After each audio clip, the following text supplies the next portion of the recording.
Grabe ang shooting percentage ni Austin Reaves para sa Team USA. Mas magaling pa raw si Reaves kesa kay Jalen Brunson.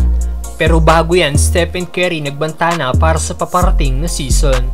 Bigo nga po ang Golden State Warriors na madepensahan ng kanilang corona last season dahil sa second round pa lang ng playoffs tinalo na nga po sila kagad ng Los Angeles Lakers. At ngayon determinado nga pong unanimous MVP na muling maibalik sa kanila ang corona sa paparating na season.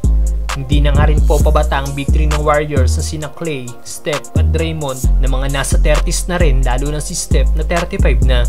At sa isang interview kay Steph, sinabi nga po nito na papatunayan nilang tatlo nila Draymond at Clay sa mga tao na may ibubuga pa rin sila.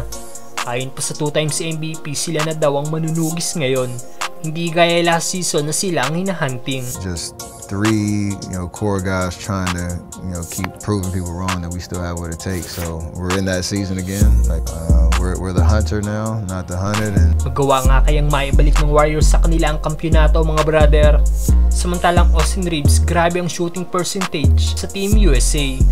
Kabilang nga po sa magre-represent para sa Team USA ang Lakers guard na si Austin Reaves.